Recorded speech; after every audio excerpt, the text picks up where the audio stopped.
আজকের গল্প, ফিরে পাওয়ার গল্প। ভেবেছিলাম আর কখনো ফিরতে পারবো না। জীবনটা একটা গোলক ধাঁধার মতো মনে হচ্ছিল, যেখানে যত এগিয়েছি ততই যেন পথ হারিয়েছি। চারপাশটা নিকষ কালো আঁধারে ঢাকা, আর আমি একা দিশাহীন এক প্রতীক। সেই সময়টা ছিল আমার জীবনের সবথেকে কঠিন অধ্যায়। সব স্বপ্ন ভেঙে গিয়েছিল, সম্পর্কগুলো ফিকে হয়ে গিয়েছিল, আর মনটা ছিল যন্ত্রণায় জর্জরিত। মনে হতো এই বুঝি সব শেষ। সবকিছুর উপর থেকে বিশ্বাস হারিয়ে গিয়েছিল, এমনকি নিজের উপর থেকেও।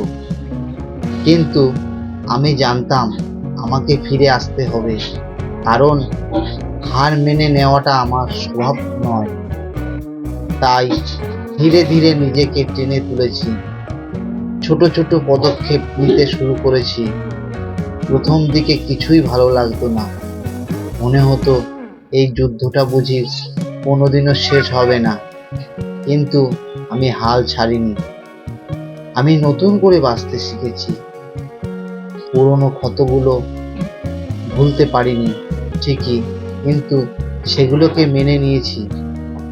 যেমন একটি ভেঙে যাওয়া কাচের টুকরোকে জোড়া লাগানো যায় না, তেমনি কিছু স্মৃতিও হয়তো আজীবন মনের মধ্যে থেকে যায়, কিন্তু সেই ভাঙা টুকরোগুলো দিয়ে যে সুন্দর মোজাইক বানানো যায় সেটা আমি শিখেছি। আর আজ বহু বছর পর আমি আবার এখানে দাঁড়িয়ে, ঠিক সেই জায়গাটিতে, সেখানে আমি পথ হারিয়েছিলাম।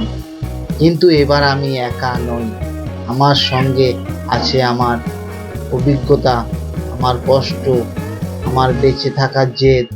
ফিরে পাওয়ার এই গল্পটা শুধু আমার নয়, এটা সেই সব মানুষের গল্প যারা কোনোদিনও হাল ছাড়েনি, যারা বিশ্বাস করে আলো সবসময় আঁধারকে পরাজিত করে।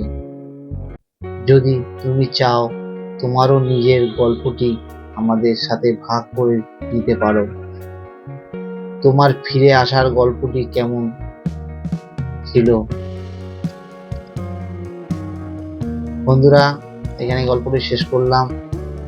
আবার দেখা হবে নেক্সট ভিডিওতে। ভিডিওটা ভালো লাগলে অবশ্যই লাইক করে দেবে, সাবস্ক্রাইব করে দেবে চ্যানেলটাকে, যাতে পরবর্তী ভিডিও তোমাদের কাছে আবার রিপিট চলে আসে। আজকের মতো এখানে শেষ করছি। নমস্কার।